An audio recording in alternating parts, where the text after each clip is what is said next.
Meus amados irmãos, a paz do Senhor, uma boa noite para você que assiste a esse vídeo. Nessa noite eu creio que Deus tem uma palavra para o teu coração. Nessa noite nós estaremos meditando no texto do capítulo 24 do Evangelho de Mateus, do verso 3 ao verso 14. Não, desculpa, até o verso 13. Vamos meditar do 3 ao 13 nessa noite. Eu vou estar lendo com os irmãos. E estando assentado no Monte das Oliveiras, chegaram-se a ele os seus discípulos em particular, dizendo: Dize-nos quando serão essas coisas, e que sinal haverá da tua vinda e do fim do mundo? E Jesus respondendo disse-lhes: Acautelai-vos que ninguém vos engane, porque muitos virão em meu nome, dizendo: Eu sou o Cristo, e enganarão a muitos. E ouvireis de guerras e de rumores de guerras. Olhai, não vos assusteis, porque é necessário que tudo isso aconteça, mas ainda não é o fim. Porquanto se levantará nação contra nação, e reino contra reino, e haverá fomes, pestes e terremotos em vários lugares. Mas todas essas coisas são o princípio das dores. Então vos hão de entregar para serdes atormentados, e matar-vos-ão. Sereis odiados de todas as nações por causa do meu nome. Nesse tempo muitos serão escandalizados, e trair-se-ão uns aos outros, e uns aos outros se odiarão. E surgirão muitos falsos profetas, que enganarão a muitos, e por se multiplicar a iniquidade, o amor de muitos esfriará. Mas aquele que perseverar até o fim, esse será salvo. Amém? Meus irmãos, nesse momento, Jesus estava ali reunido com seus discípulos no templo. E os discípulos, admirando o templo, olharam. E Jesus disse: Vede todas essas coisas, não ficará pedra sobre pedra, que não seja derribada. Então, naquele momento, eles se retiram ali do templo e vão para o Monte das Oliveiras, como diz aqui no verso 3. Somente Jesus e os seus discípulos em particular. Então, eles perguntam a Jesus: Senhor, que sinais há de ter da tua vinda e do fim do mundo?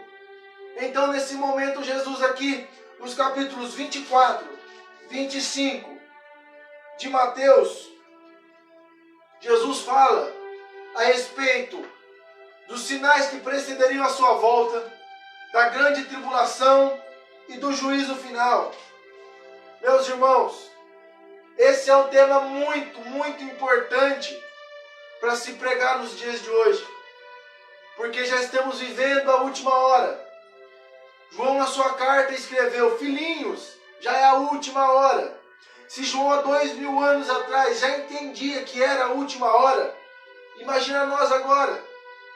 Já estamos praticamente nos últimos segundos da igreja na terra. E a Bíblia fala que um dia para Deus é como 1000 anos e 1000 anos é como um dia. Nós não sabemos que dia acontecerá essas coisas. Mas Jesus, ele explicou muito bem a respeito da sua vinda. Ele nos deixou muitos sinais. Sinais que esses nós vendo, nós saberíamos, não a data, porque ninguém sabe o dia que ele virá, mas saberíamos que estaríamos perto da sua volta. E eu creio, meus irmãos, com todos esses sinais que nós estamos vivenciando, eu creio que já estamos nós na última hora da igreja aqui na terra. Todas essas coisas que nós acabamos de ler aqui nesse capítulo já estão se cumprindo. Vamos meditar então. Verso 4. Acautelai-vos que ninguém vos engane. Verso 5 agora. Porque muitos virão em meu nome dizendo: Eu sou o Cristo, e enganarão a muitos. Meus irmãos, quantos falsos cristos já não tem no nosso meio hoje? Na carta, se não me engano, de Pedro, ele fala a respeito disso. Na época dele, olha só quantos anos atrás, 2000 anos atrás, já existiam falsos cristos, falsos profetas. Paulo também teve muito problema com esses falsos profetas. Desde aquela época até os nossos dias de hoje, temos muitas pessoas hoje se dizendo que é o Salvador da humanidade, que é Jesus Cristo reencarnado, que é o Filho de Deus. Isso não existe. Jesus, ele foi único. Ele disse aqui, acautelai-vos, que ninguém vos engane. O que é acautelar? Ter cautela é você ficar atento, você examinar as coisas. Meu irmão, só existe um verdadeiro Cristo, e é Jesus. Ele já veio, já morreu por nós, e ao terceiro dia ele ressuscitou e ele está vivo. Aleluia! Jesus não é essas reencarnações que eles dizem ser aí, meu irmão. Não acredite. No Brasil temos aquele Henrique Cristo, uma figura muito conhecida, muito popular no Brasil. Ele se intitula o Filho de Deus reencarnado, mas ele é mentiroso. Sabe por que ele é mentiroso? Porque a Bíblia fala que ao homem está permitido morrer apenas uma vez, e após isso, aguardar o juízo. Então, se ele fala que é reencarnação, ele já está mentindo. Ele não é Jesus. Olha só como o engano vem o engano ele vem para enganar até os escolhidos, se for o caso. Então, por isso Jesus diz, acautelai-vos, tende cautela, vigiai. Como eu posso falar, meus irmãos? Nós devemos não nos apegar a essas coisas. Nós devemos nem ver esse tipo de coisa, ignorar, porque isso é uma blasfêmia contra o Senhor. Isso é muito feio. Imagina a pessoa lá falando que é Jesus, sendo que nós conhecemos o único e verdadeiro Jesus, que é aquele Jesus da Bíblia, o verdadeiro que morreu por nós e ressuscitou. Não existe outro, meu irmão, somente o nosso Senhor e Salvador Jesus Cristo. Verso 6. E ouvireis de guerras e de rumores de guerras. Olhai, não vos assusteis, porque é necessário que tudo isso aconteça, mas não é o fim. Meus irmãos, quantas guerras nós não vivenciamos já? No século passado, Primeira Grande Guerra, Segunda Grande Guerra, Guerra Fria, Guerra do Vietnã. Agora há pouco tempo, tínhamos aqueles atentados terroristas em 2001, lá nos Estados Unidos. Tivemos tantos outros conflitos. Podemos citar também, há poucos dias agora, na nossa época, Coreia do Norte, Estados Unidos, Rússia, China, países que se odeiam, países que um querem destruir o outro. Mais um sinal da volta de Jesus. Lemos aqui verso 5, falsos profetas. Já existem há muito tempo. Guerras e rumores de guerras. Olha quanto tempo já está acontecendo isso. Jesus já está dando sinal da sua vinda. Devemos estar em alerta, preparados. Verso 7. Porquanto se levantará nação contra nação e reino contra reino. E haverá fomes, pestes e terremotos em vários lugares. Fomes. Fome aqui realmente é a fome física, fome de alimento. Não é somente a fome espiritual, é a fome de alimento. Quantas crianças não morrem no mundo hoje por causa de fome, por não ter o que comer, por não ter o alimento básico ali para a sua sobrevivência? Quantas crianças morrem sem ter o leite, sem ter ali o seu arroz, as suas frutas, o alimento necessário? Ter ali, quem sabe, uma higienização.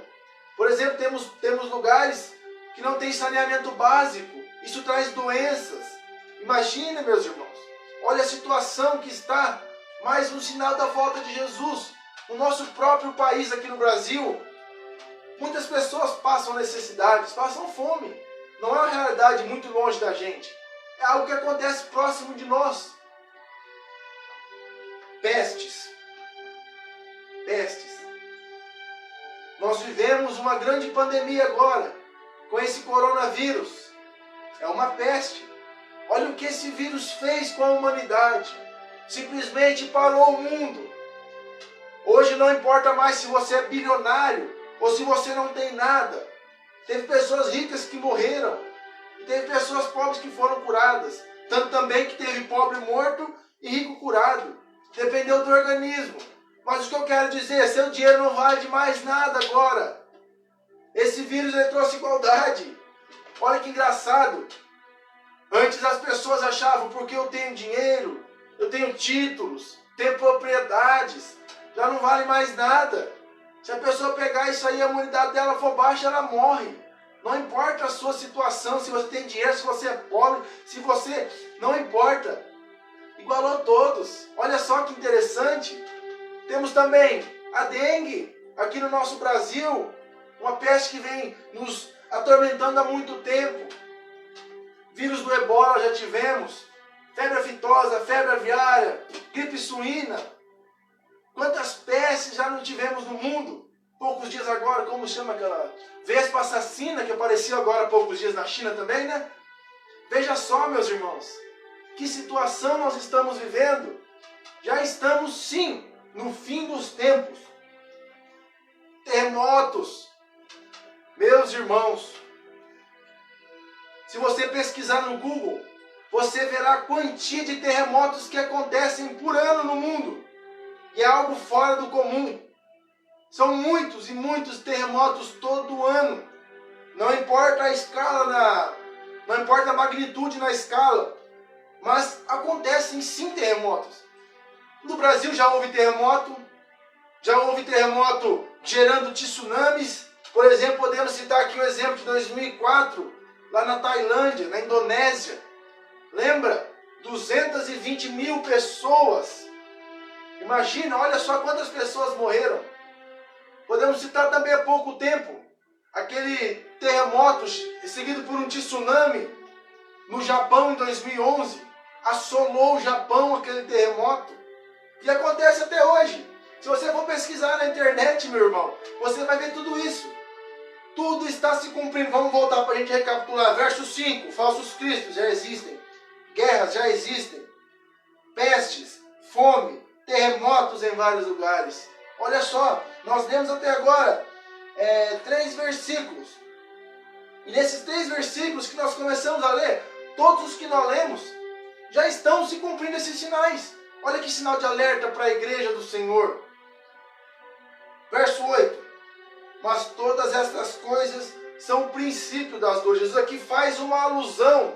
Jesus faz uma alusão à grande tribulação. Princípio das dores quer dizer, é só o começo ainda. Ai daquele que passar pela grande tribulação. Um dia eu vou fazer ainda um vídeo falando a respeito da grande tribulação. É algo também que requer um tempo maior, um estudo maior para a gente falar, para não falar nenhuma heresia, porque é um negócio muito detalhado. Vamos falar aqui verso 9. Então vos hão de entregar para serdes atormentados, e matar-vos-ão, e sereis odiados de todas as gentes por causa do meu nome. Podemos começar lá nos discípulos. Começamos nele. Pedro morreu crucificado, Estevão apedrejado, João Batista morreu decapitado, todos por pregar a palavra de Deus. Naquela época já eram perseguidos. Olha só como o cristão é perseguido. E nos dias do Senhor sempre foi perseguida. Nós cristãos somos sim perseguidos. Talvez não seja uma perseguição a ponto de te matar. Mas, por exemplo, você é cristão. Você faz uma coisinha de errado ali, a pessoa já vem e te taca na cara. Você não é cristão? Perseguição, acusação. Nós cristãos somos o tempo inteiro olhados. A Bíblia fala que nós somos rodeados por uma grande nuvem de testemunhas. Temos que tomar cuidado com o que falamos, com o que fazemos, porque as pessoas nos veem, elas nos ouvem. E através do nosso bom testemunho podemos sim ganhar pessoas para o reino dos céus. Então, mais uma evidência da volta de Jesus. Perseguição aos cristãos. Perseguição à verdadeira fé. Verso 10.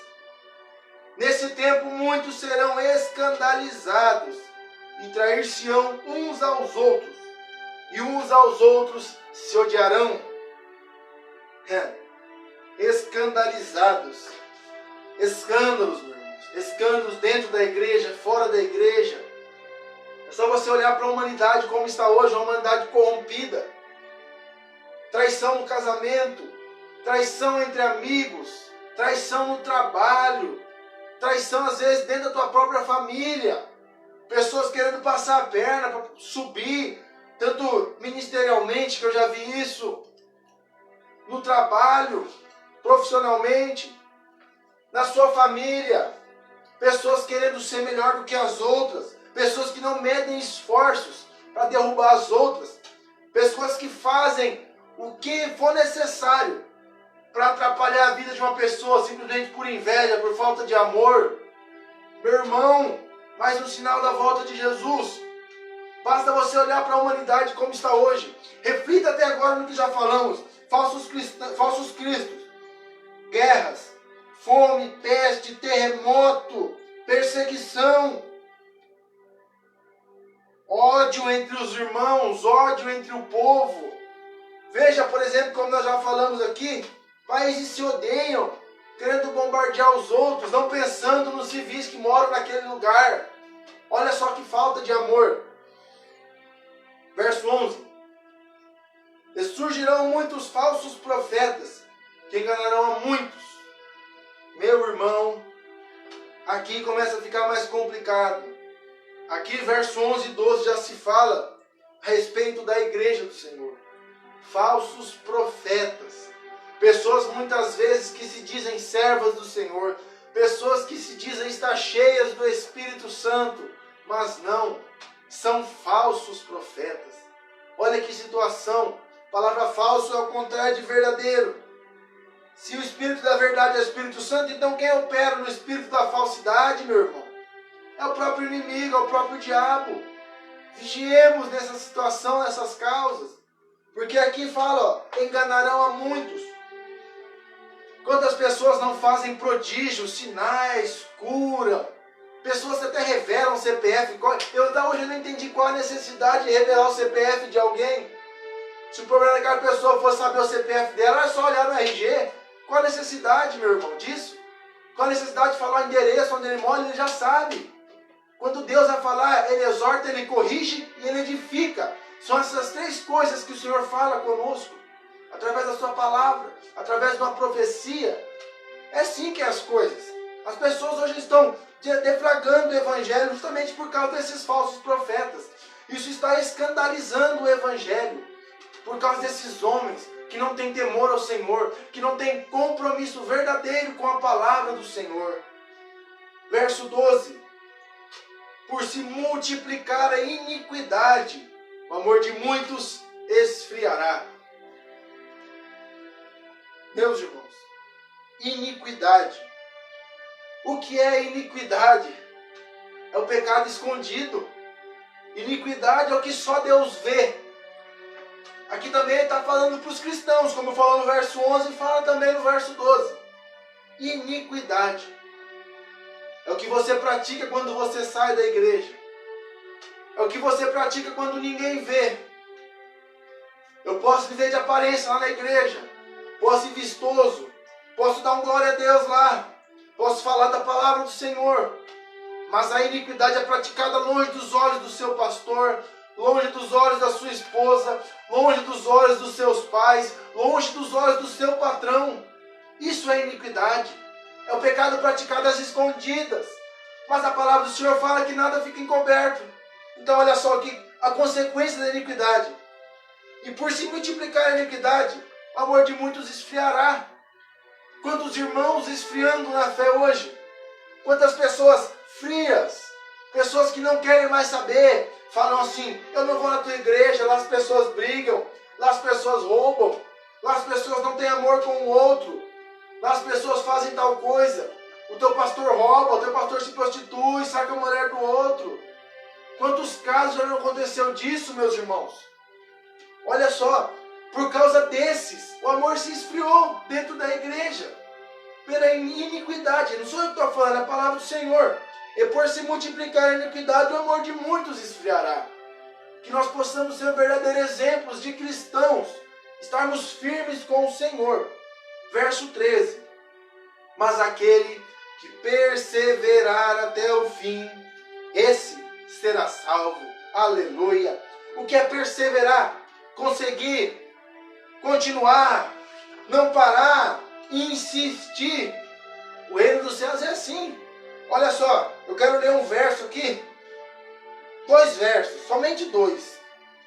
Lucas 13, 22. Desculpa, Lucas 13, 23 e 24. E disse-lhe um: Senhor, são poucos os que se salvam?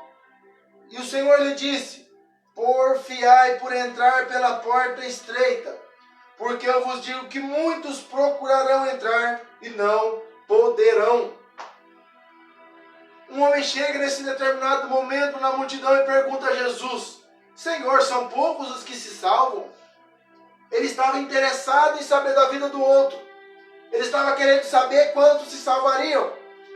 Isso era algo que os fariseus e escribas faziam, discutindo quem se salvaria, algo que não é lícito para nós, porque a salvação é individual. E foi essa a resposta que Jesus disse.